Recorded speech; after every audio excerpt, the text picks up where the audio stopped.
Hello guys, আসসালামু আলাইকুম। আজকের ভিডিওটা খুবই ইন্টারেস্টিং। আমরা যারা টিকটক ইউজ করি তারা মাঝে মধ্যে চাই আমাদের যে সবগুলো ভিডিও রয়েছে সেই ভিডিওগুলো প্রাইভেট করতে। আসলে আমাদের টিকটকে অনেকগুলো ভিডিও থাকে, কিন্তু আমরা এই ভিডিওগুলো কিভাবে প্রাইভেট করব, একটা একটা না করে একসাথে কিভাবে আমরা সবগুলা প্রাইভেট করব। আজকের ভিডিওটা তাদের জন্য যারা একসাথে চান সব ভিডিওগুলো প্রাইভেট করতে। প্রথমত আপনাকে আপনার টিকটক অ্যাকাউন্টে প্রবেশ করতে হবে। দেন টিকটকে প্রবেশ করার রয়েছে ওই প্রোফাইলে আপনি ক্লিক করবেন। ক্লিক করার সাথে সাথে এখানে দেখতে পারবেন 3 ডট নামে একটা মেনু রয়েছে, ওইখানে ক্লিক করবেন। ক্লিক করার পর দেখবেন সেটিং অ্যান্ড প্রাইভেসি নামে একটা অপশন রয়েছে, ওইটাতে ক্লিক করবেন। ক্লিক করার পর আপনি এখানে দেখতে পারবেন যে স্ক্রল করার পর নিচে আসার পর দেখতে পারবেন অ্যাক্টিভিটি সেন্টার নামে একটা অপশন রয়েছে, ওই অপশনে ক্লিক করবেন।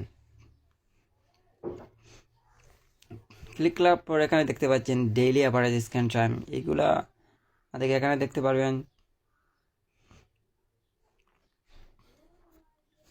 ম্যানেজ পোস্ট ভিজিবিলিটি, ওইখানে ক্লিক করবেন।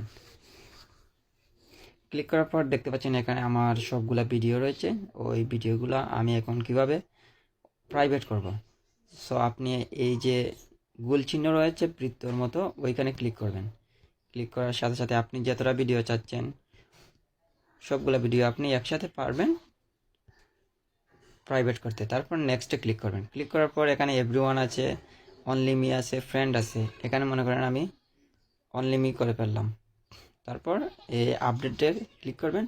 ক্লিক করার সাথে সাথে আমার ওই ভিডিওগুলো অনলি মি হয়ে গেছে।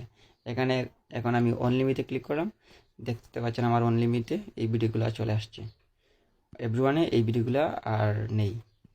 সো অনলি মি থেকে আবার কীভাবে আপনি পাবলিক করবেন, আবার ঠিক একই রকম এইভাবে আপনারা ক্লিক করবেন। ক্লিক করার পর আপনি আগে ঠিক আগের মতো আপনি নেক্সটে ক্লিক করবেন, করার পর এভরিওয়ানে ক্লিক করবেন, দেন আপনার ভিডিওটা প্রাইভেট হয়ে যাবে। সো গাইজ, যদি এই ভিডিওটা আপনাদের কাছে উপকারী মনে হয় তাহলে অবশ্যই শেয়ার করে অন্যদেরকে জানিয়ে দিবেন।